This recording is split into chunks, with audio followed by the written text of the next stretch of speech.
They were the most popular rock band of the 1970s. It was a big deal in '77 when an American band could sell 80,000 tickets. Led by a pair of fiery and unpredictable performers. Joe Perry and Steven Tyler were just great on stage together. It was a marriage made in heaven. Until a drug-fueled mid-career meltdown sent them straight to the bargain bins. When we heard he left the band, we thought that was the end of Aerosmith. It was unbelievable to see how they had fallen from grace so quickly. But a music miracle gave the band a second chance at success. We realized that if we wanted the band to work, we had to get clean. And turned Aerosmith into the greatest rock and roll comeback story of all time. Very few people get that once. No one really gets it twice. It's a remarkable achievement. High decibels, hard drugs, and backstage drama. Aerosmith. The people love Aerosmith. They love the rock and roll.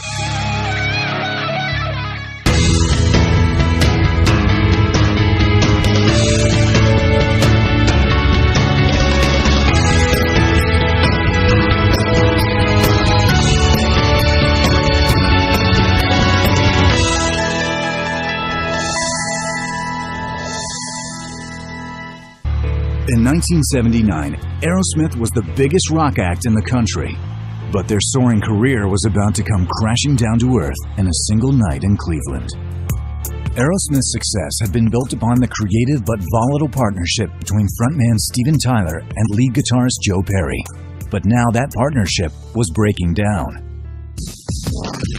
Well, as the 70s went on, tension was escalating in the band. Drug use was escalating in the band. There were, obviously the toxic twins, Joe and Steven, and they were all drinking and getting high. Steven Tyler and Joe Perry just could not stand each other. I mean, things had just gotten bad where they didn't want to be in a room together, didn't want to work together, certainly didn't want to perform together. Steven and Joe sometimes only communicated with each other by screaming into each other's ears on stage. You can see that Joe's not happy. I don't know that anybody was happy at that point. It was on July 28th, 1979, at a show in Cleveland where it kind of all came to a head. Backstage, Steven and Joe had this huge blowout. They're at each other's throats. We were pretty burned out, and instead of taking the vacation, we let loose on each other. And Joe said to Steven, "Why don't I just leave the band?" Steven said right back to Joe, "Go ahead and F and go, I don't care." And so then he left the band, and he swore that he would never step on stage with Aerosmith again. It would be remembered as one of the biggest implosions in rock history. It's the great paradox of Aerosmith. The foundations of the band are built on the passionate songwriting partnership of Steven Tyler and Joe Perry. But their clashing personalities also made for one of the most turbulent stories in music. And we know their story didn't end there. With 15 albums, 26 concert tours, and a well-deserved induction into the Rock and Roll Hall of Fame, by 2013, Steven and Joe, along with the rest of the band, became legends. Although battles with addiction and each other, injuries and solo careers threatened their stability along the way, in the end, it only made them stronger. Aerosmith, 9 lives and counting. The roots of Aerosmith begin in Yonkers, New York, where Steven Tyler was born on March 26, 1948, to parents Victor and Susan. From his early years, he seemed destined for the stage. Victor was a very accomplished piano player who played in big bands, and so Steven comes from a very musical milieu. Steven Tyler's first professional gigs were as the drummer of his father's band. Steven Tyler grew up with British invasion music. Bands like the Rolling Stones, like the Yardbirds. It's like the Rolling Stones were in town. He would find out what clubs they were going to and go sit behind them and watch them. He had that kind of passion about the music. Steven was always focused on what he wanted to do. He wanted to be a rock star. He didn't want to be restricted to those drums. He wanted to be out in front dancing, and making the crowd do what he wanted to do because he knew he had that power inside him. It would take a chance meeting some 400 miles from the big city in Sunapee, New Hampshire, to set Steven's aspirations of stardom into motion. It was there, in the summer of 1969, that Steven caught a performance by local act The Jam Band, featuring a 17-year-old Tom Hamilton on bass and an 18-year-old guitarist named Joe Perry. We just grew up in a small town just outside of Boston, not far from Foxborough. My father was the town treasurer, and my mother was the gym teacher at the little high school. It was a pretty normal childhood. When I was around 10 or 12, my parents bought me this Silvertone acoustic, and I'd play along with songs on the radio. When the Beatles movie came out, that was one of the inspirations that made me want to actually form a band. Watching Joe Perry play on stage, Steven Tyler had a rock and roll revelation. Joe had the feel and the charisma and that stage presence that Steven was looking for. A guy who gets on stage, lets his hair down, and lets his music do the talking. Steven Tyler and Joe Perry get a chance to jam together and instantly click. Joe Perry and Tom Hamilton were playing together, and they decided to move their band to Boston, and it was the nearest big town, and try and make it there. And Steven Tyler decided, if these are the guys I want to play with, I got to move there as well. I got to move where they're going. In summer 1970, 22-year-old Steven Tyler joined 19-year-old Joe Perry in Boston to form Aerosmith. Joe's New Hampshire cohort, Tom Hamilton, filled in on bass. Another Yonkers boy, Joey Kramer, sat at the drums, and Ray Tabano played rhythm guitar, soon to be replaced by Brad Whitford. And they weren't just a band, they were housemates. The band had a communal house at 1325 Commonwealth Avenue near Boston University. It was like Animal House. The house was never empty. There was always somebody in, people coming in and out all the time. There was always a party going on. But it wasn't all one big party. Aerosmith was working hard to become the best band in Boston. And it was there that they honed their signature sound and their flamboyant stadium-ready look. They worked very hard to become a professional band. They started out rehearsing in a place called the Fenway Theater on Massachusetts Avenue in Boston. Literally played to eat and live. We were always just trying to make our rent. We were playing high schools, in clubs. We used to get paid like $125. Okay, there was 5 of us, and we had this roadie, we had a truck, we had all the equipment. After everything was paid for, we'd wind up with about 19 cents each. In the early days, they'd play till they found some idea. Steven would say, what was that? Go work with that. Joe would go off and turn an idea into a song, put chords and a melody to it, give it some shape, and then Steven would write lyrics to that. We were constantly under Steven's tutelage about learning some of the dynamics of how you make the song sound a little more professional. Steven Tyler tortured their poor drummer, Joey Kramer, almost to death because Steven was a drummer himself and he wanted the thing to flow in a certain way. But it wasn't just Joey Kramer who bristled at Steven's perfectionism. Already, the relationship between Perry and Tyler was growing tense. I know from that first gig that they played at Nipmuc Regional High School, Steven kept telling Joe that he was playing too loud, and Joe wouldn't turn down. And at the end of the gig, Steven screamed at him, "My ears are bleeding, you've got to turn down." But Joe never wanted to turn down. He wanted to play really loud, hard rock. I refused to go into whatever dressing room we had when the show was over because they were frighteningly explosive arguments. Steven and Joe may have fought about the music, but together they were forging an incendiary new sound that was landing the band better gigs. And audiences were starting to take notice.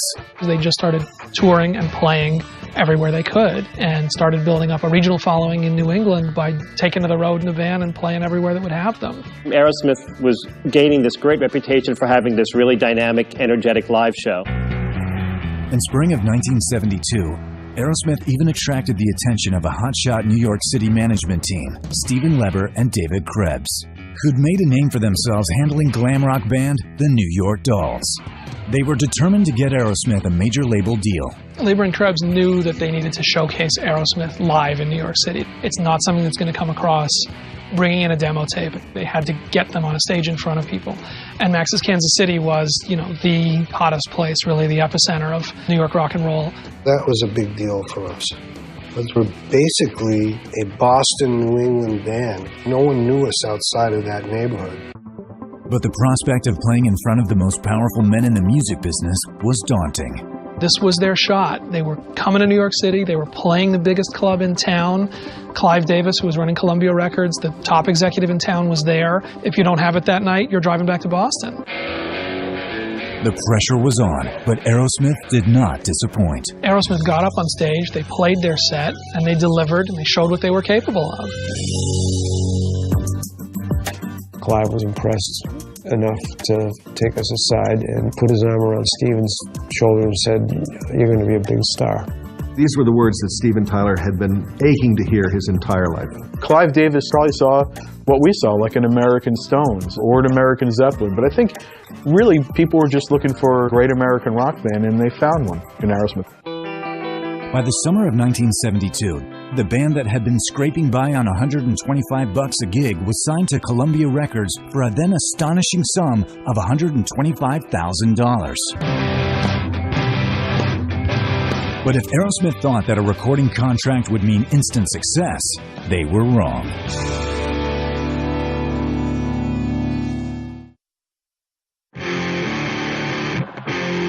For 3 years, Aerosmith had been building a Boston fan base through hard work and relentless touring. In 1972, Columbia Records took notice, signing the band to a $125,000 recording contract. The boys from Boston seemed to be on their way to stardom. That is, until their self-titled debut was released in January 1973.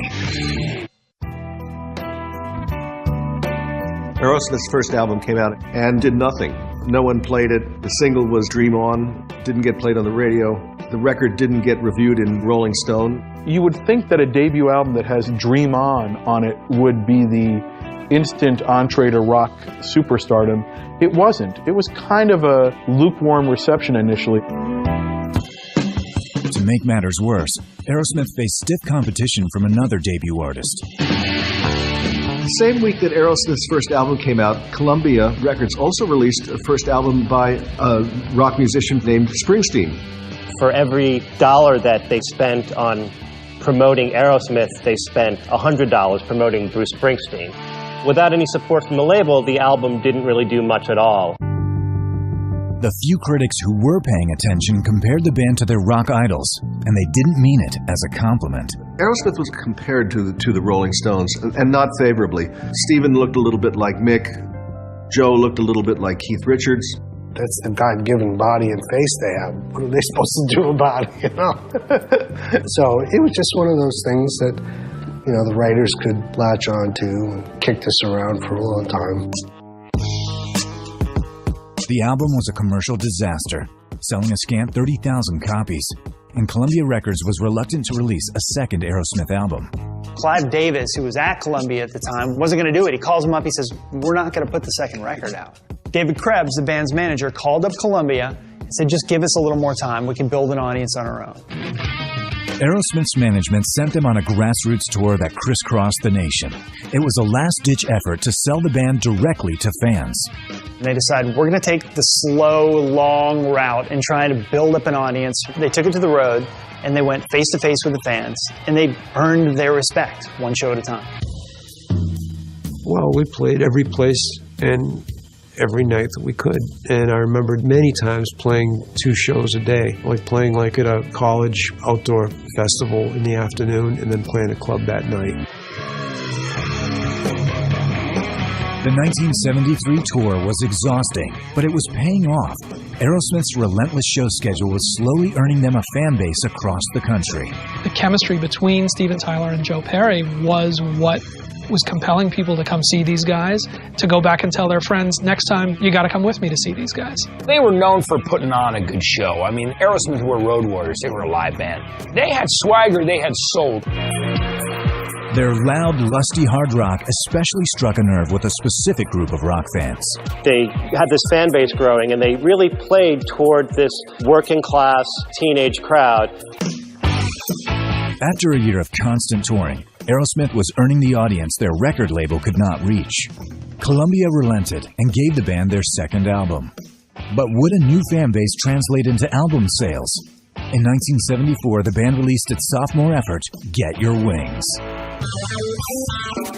So what happens is Get Your Wings comes out and it sells. There were these fans who were waiting for an Aerosmith record, had seen them play, and wanted the reason to go buy an Aerosmith record. By the spring of 1975, Get Your Wings is a gold record, and now Aerosmith's in the big leagues. When we came back to Boston, the record had broken here, and all of a sudden, we had gone from playing 200 or 300 people, we were playing to 2,000 people a night, and it was like mind-blowing. From the summer of '74 onward, Aerosmith was slowly but surely gaining nationwide notoriety. But the strain of the steady travel and nightly performances was beginning to show, especially in the relationship between Joe Perry and Steven Tyler. You really have two people who are almost like mirror images of each other. Tyler, the extremely flamboyant guy, who underneath that is actually kind of very musicianly.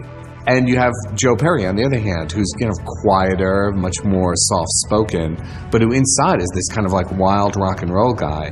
So this doubleness between them is part of what gives their creative relationship a charge, but it's also what kind of drives them crazy about each other. From the beginning, this clash of personalities was kind of built into Aerosmith. These sort of little personality differences get amplified by this constant touring, by the repetition of it, the grueling part of it.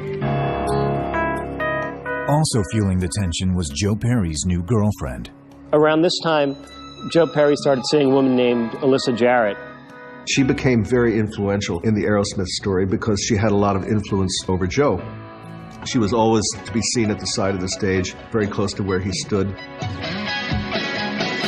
Joe and Steven had been together writing and creating this band, and then Joe gets married and is very in love with Alyssa, and so they became a unit, and I could see that pulling Joe away from Steven. Steven lost a little bit of Joe to Alyssa.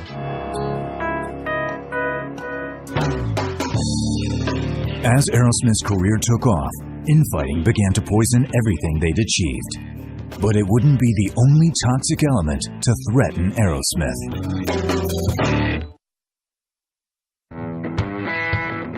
After 5 years together, Aerosmith had survived the failure of their first album by building a massive fan base through constant touring. And these fans demonstrated their loyalty where it mattered most. The band's second album, Get Your Wings, went gold. In April 1975, they released Toys in the Attic.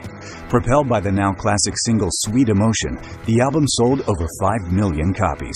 The boys from Boston were getting big and wealthy.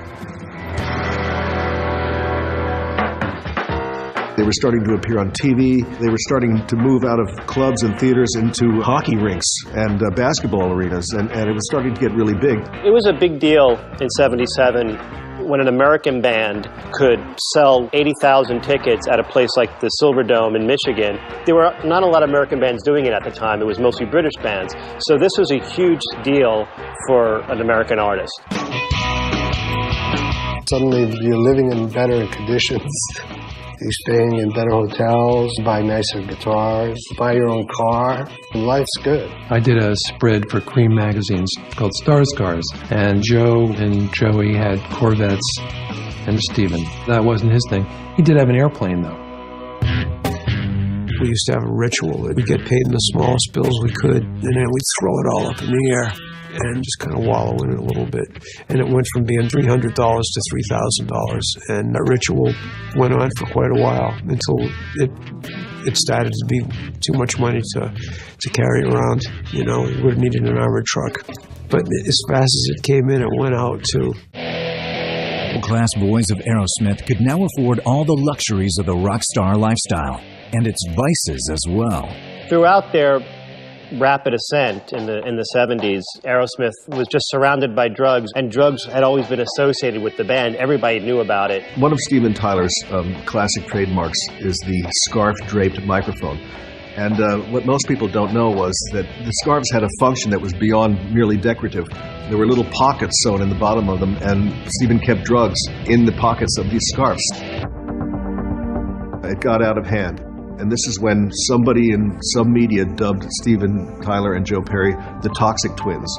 And it stuck, this nickname, because it was so true. Their drug use reached a new, more self-destructive level in 1977 when Aerosmith retreated to a former seminary in Armonk, New York, called the Cenacle, to record the album Draw the Line. What I had heard about the recording sessions at the Cenacle was just that the guys were all really out of their minds and all off in different areas in their own rooms. The alcoholism and the addiction was so full-blown at that time. We just brought all our toys up there and a lot of partying going on, and a lot of the focus wasn't on the music. The music stopped being their passion and drugs started being their passion, which is the death of most great bands. Aerosmith's excessive drug use was threatening to sabotage their fifth album. They had writer's block. They were struggling to come up with the tunes. I had some photos of Stephen and Joe side by side with a piece of paper. They just had their heads down like, we can't do it. We can't find it. And I think that was the lowest I ever saw them. Joe and Stephen weren't the only ones disappointed. When Aerosmith finally delivered Draw the Line, the label and fans were unimpressed. The Draw the Line album was months over schedule, and it didn't really have the same impact commercially or critically that the previous album did. They went from being a great group to a good group that was clearly not in control of themselves. Meanwhile, Joe's marriage to Alyssa was one of the factors continuing to drive a wedge between Aerosmith's two band leaders. There were all sorts of feuds, but when the drugs are toxic, the behavior becomes toxic. We were pretty burned out, and instead of taking the vacation, we let loose on each other. And I think as the fame increased, drugs increased, and the issues between Stephen and Joe diminished the creativity between the two of them, the later 70s became a hard time.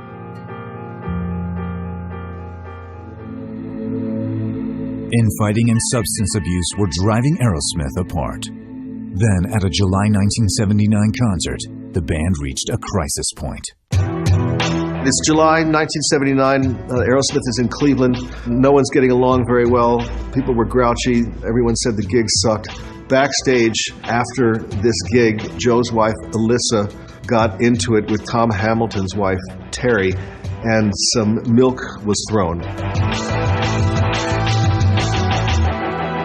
There was a battle that involved spilt milk, and Joe Perry walked out and left Aerosmith. Kind of shows how ludicrous it was that it was actually over the cliche of the spilt milk. Joe really perceived as the breaking point, the final straw, that now his wife was getting disrespected and that these guys just couldn't operate as a unit anymore. And after that show, he stormed backstage to Stephen's dressing room and they got into a big fight, and he said, "That's it, I'm done, I'm out of here." And Stephen said, "You should be out of here, this is finished, I'm never playing with you again." And, everybody thought that was the end of the band.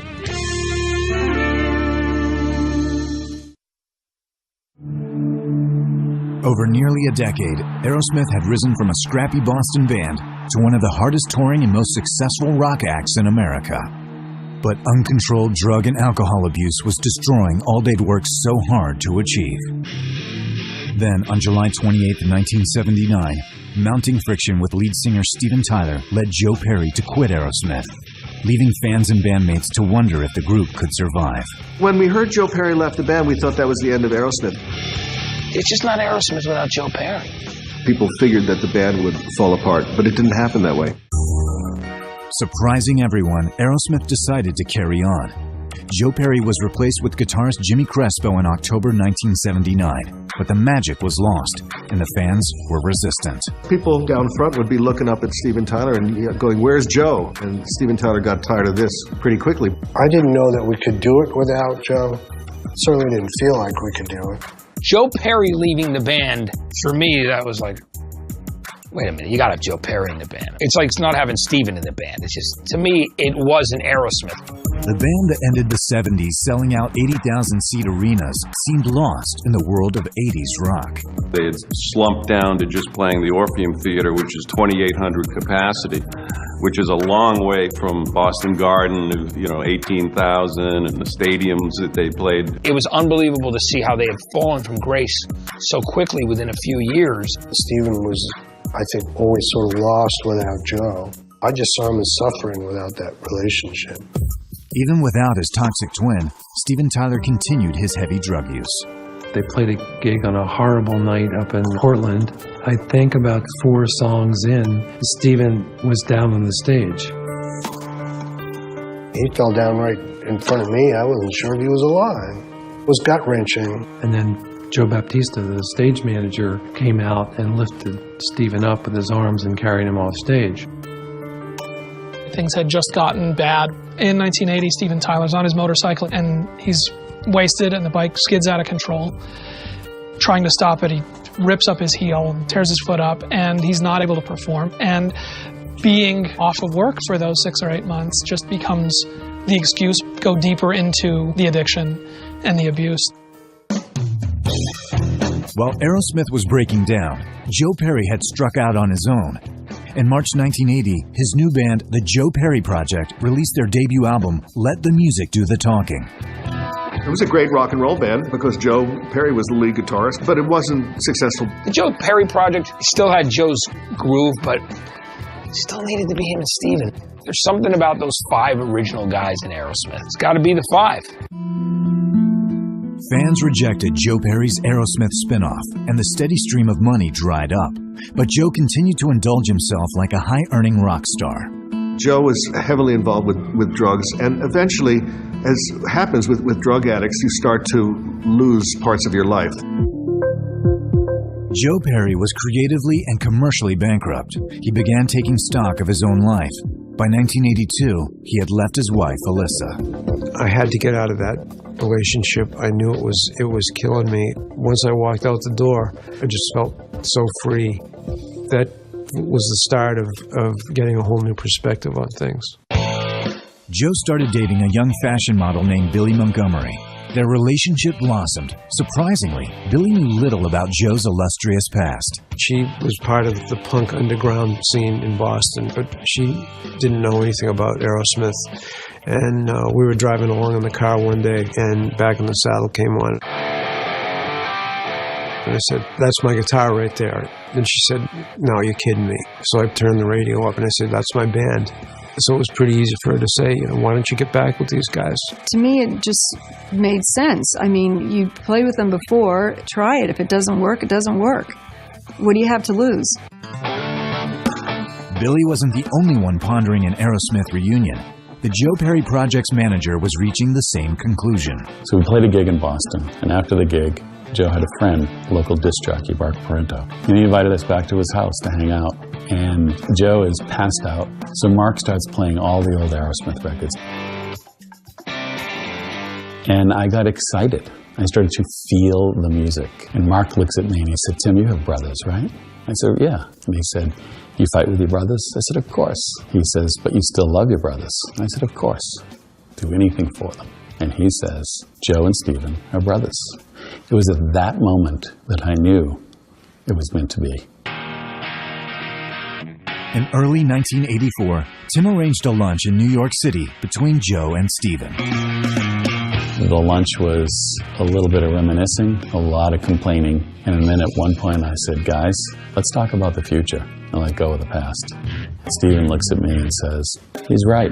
I think it's time, Joe." And Joe says, "I do too." That was the beginning of it all.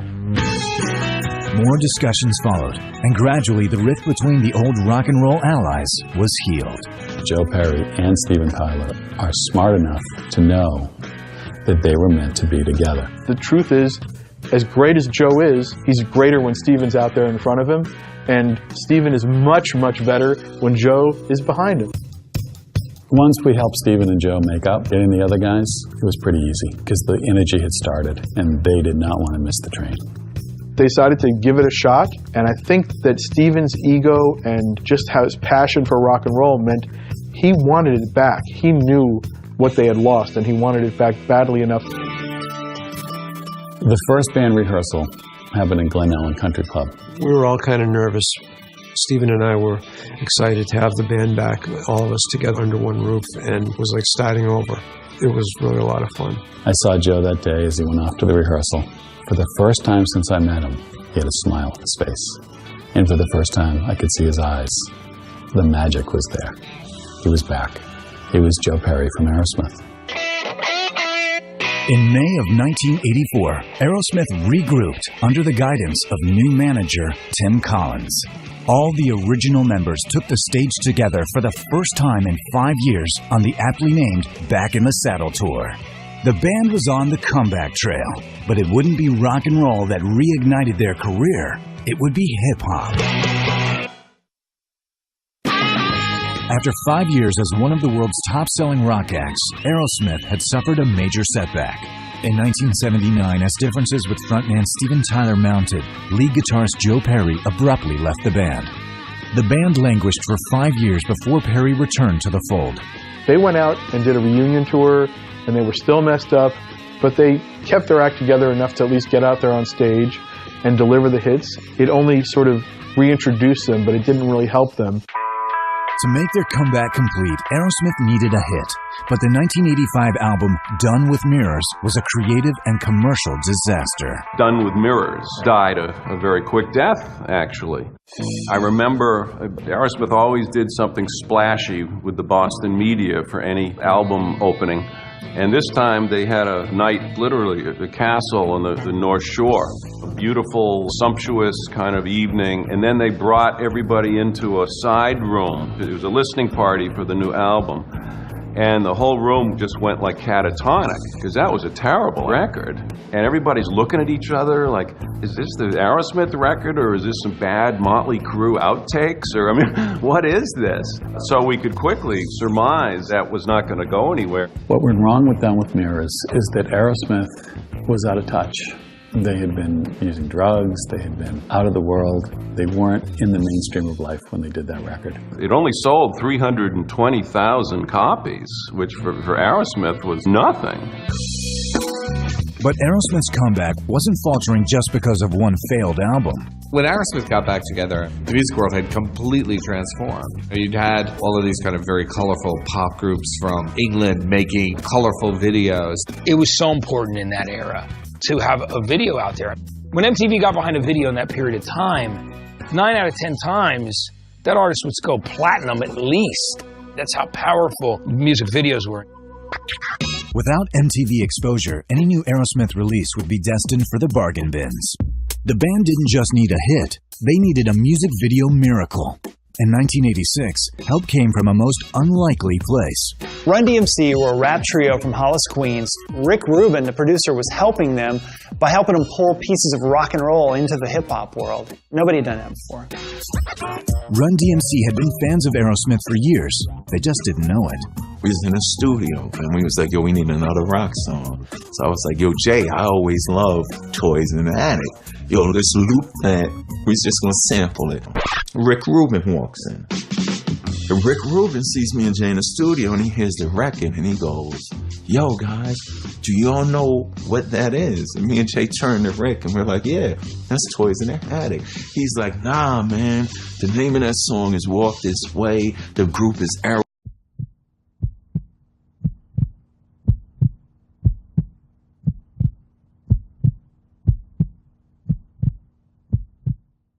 And he goes to give us the 411 on Aerosmith. These guys were gods, rock gods, but they're not doing too good. And then Rick goes, yo, y'all should make the record over.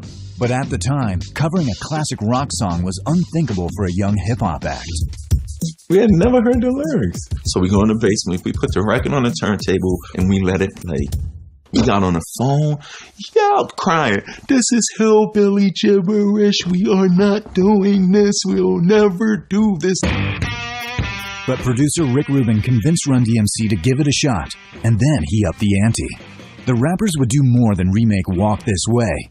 They'd record it in collaboration with Aerosmith to create a revolutionary rap-rock hybrid. Run DMC's people call Aerosmith's people, and they say, we're cutting Walk This Way, and we want Steve and Joe on the track. It was really a smart move by Rick Rubin to have us come and play on it, but putting some electric guitars on the rap really made it accessible to more people. Steven wanted to roll the dice because the music moved him. On March 9th, 1986, Aerosmith met the young hip-hop act at Magic Venture Studio in Manhattan for an unusual partnership. The two groups were separated by musical style, age, and race. But when the music started flowing, Aerosmith and Run DMC quickly found common ground. Got in there. Joe was on the guitar. Jay was doing a scratch. Joe did our verse. Steven went in and did his verse. And it was a rap. Truly amazing. Seemed like we've worked together forever. It just gelled together. It was amazing. Released in May 1986, the single was a smash hit, eventually going gold. But the best was yet to come. That summer, MTV aired the music video for Walk This Way, which featured Steven Tyler and Joe Perry literally breaking down walls to perform with Run DMC. I mean, the whole video was symbolic. It was like, you got these two powerful forces working against each other, and they get so frustrated that they have to confront each other, and it just turns into a beautiful unity of, music. Run DMC's cover version of Walk This Way quickly became the most requested and the most played video of MTV. Walk This Way was really the beginning of the second coming. All of a sudden, it was kind of the second generation of 9th and 10th graders who took one look at this and said, wow, who are these guys? So it was really the thing that launched their career into the stratosphere for the second time. It was a marriage made in heaven.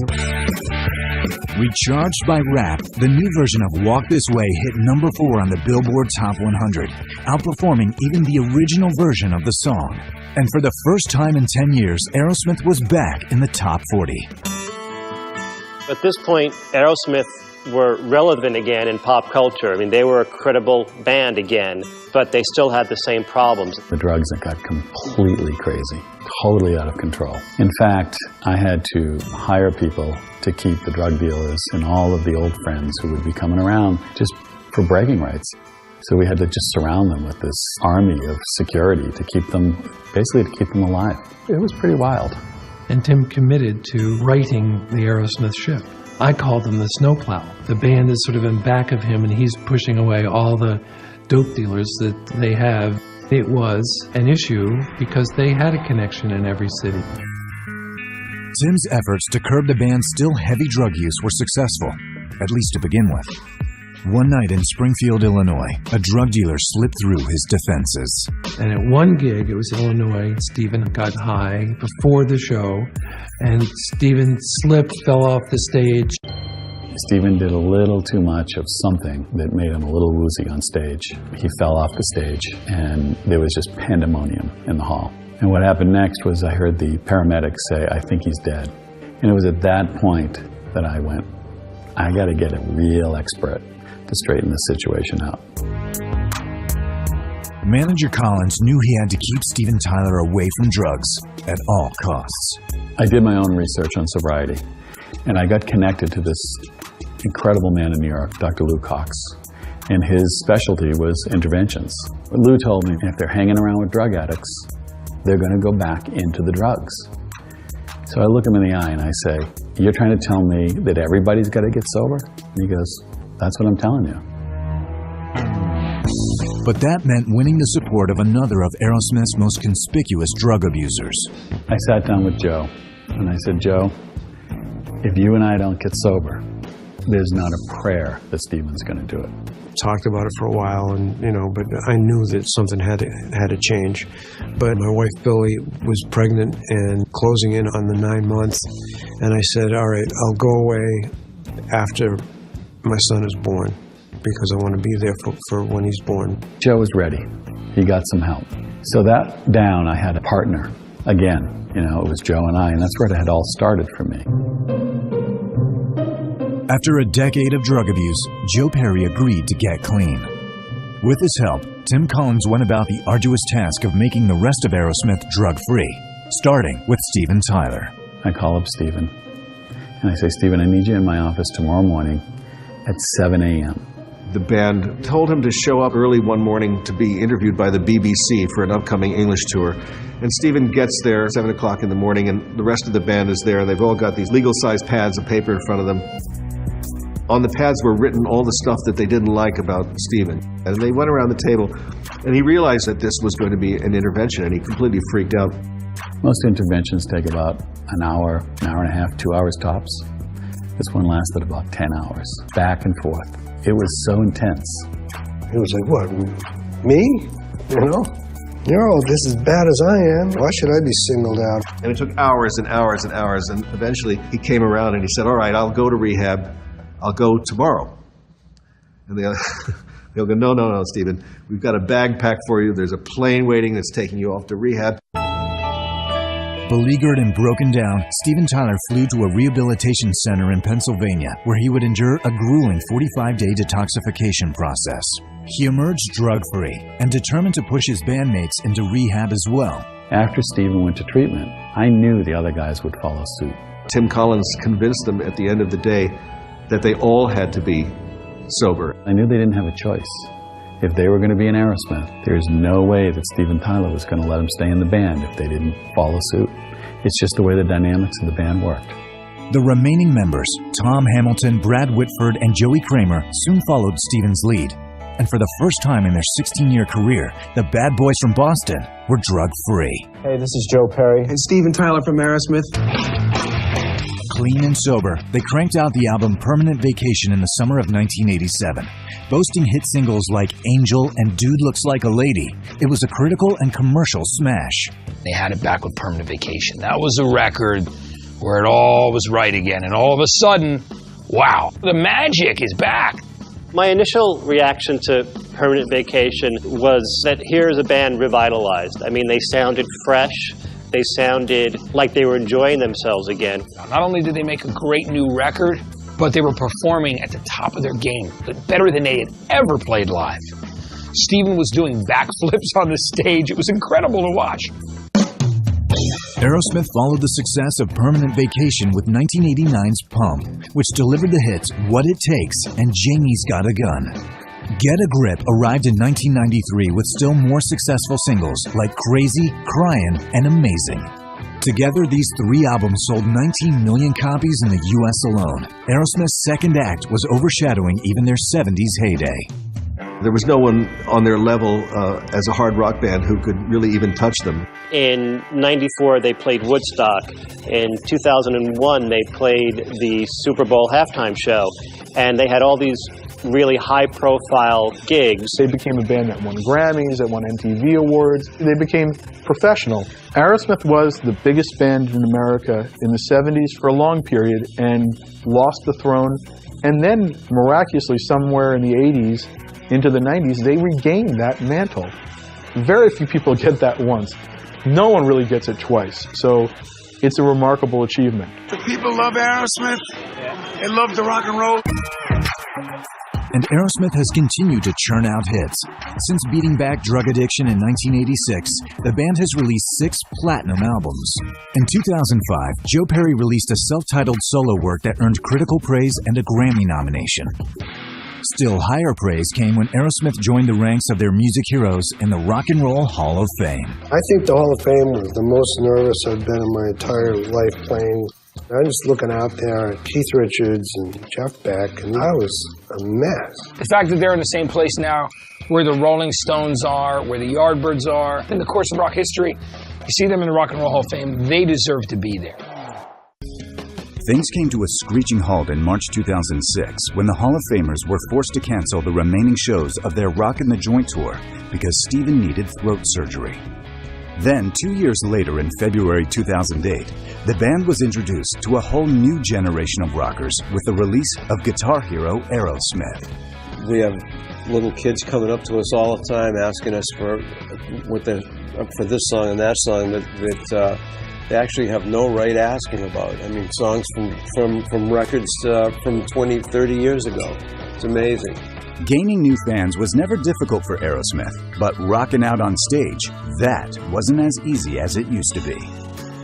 First, Joe fell and fractured his knee during concert rehearsals in January 2009. Then, that August, Steven broke his shoulder after falling off stage during a show in South Dakota. Steven was dancing around and he fell off the stage. So I looked at him as he walked by and I said, well, looks like we're down again for at least another couple of weeks.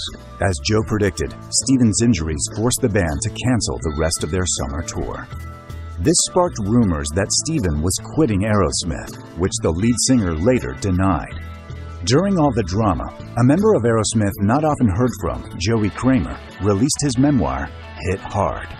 It's my journey, and I talk about living with an active addiction, alcoholism, depression, anxiety, how I came to lick it. Addiction reared its ugly head again in December 2009. After struggling over the past decade to manage his chronic pain from numerous injuries, Steven entered rehab for an addiction to painkillers. After his release, Steven focused on his next career move, and a few months later, he announced that he was going to the last place you'd expect to find the 62-year-old Aerosmith frontman, American Idol. Steven joined Fox's hit show as a judge in August of 2010, and as a result, Aerosmith's sales went up 250%. In June 2011, it was time for Steven to tell his story in his own words. His autobiography, Does the Noise in My Head Bother You?, a rock and roll memoir, received interesting reviews. Like Steven's reputation, the book was described as wild, uncensored, and at times somewhat incoherent. In September 2011, Aerosmith gave their fans some long-awaited news. The band announced they were reuniting for their first studio album since 2004. This record is too important. It's too much energy of the last 10 years that we had to lay down on tape, and who knows when we're going to do another one. So we figured we've got space for it, let's do it. To promote the upcoming album, Aerosmith hit the road with their global warming tour in May 2012. But only 5 shows into the tour, Steven was put on vocal rest by his doctors. That same month, after 2 seasons on the show, Steven announced he was leaving his mistress, American Idol, and returning to his first love, Aerosmith. Then, finally, as promised, Aerosmith released their 15th studio album, Music from Another Dimension, which featured a duet with American Idol winner, Carrie Underwood. In November of 2012, Steven went from staunch rocker to political activist. After he and his girlfriend were photographed at their home in Hawaii, Steven pushed for a celebrity privacy bill that would allow people to sue others who take photos or videos of their private moments. Known as the Steven Tyler Act, the bill got stuck in the island state's House of Representatives with little chance of moving forward. Aerosmith was dealt a serious blow in May 2013 when reality hit home, literally. When their hometown was in need of support following the Boston Marathon bombings, the band was first in line to lend a hand, headlining the Boston Strong Benefit Concert. With a career spanning over 4 decades, Aerosmith has weathered defections and drug addiction, not only to come back, but to become more popular than ever, ranking as the best-selling hard rock band of all time. Aerosmith's been around for over 30 years, and they're still kicking ass. And the fact that they turned their complete career around, that was going straight down, it was like a train going into a brick wall without any brakes, and to become one of the most respected and loved bands in the history of America. It's a pretty incredible feat. Aerosmith are truly one of the greatest American rock bands of all time. Somebody's watching out for us, it feels like, a little bit, you know? Or maybe they just like the music as much as we do. A lot of acts have broken up. Aerosmith still comes out like the Rolling Stones. They still play like adolescents. They connect with some sort of energy ball. They played excellent show after excellent show, and there's no reason to think it's going to stop now.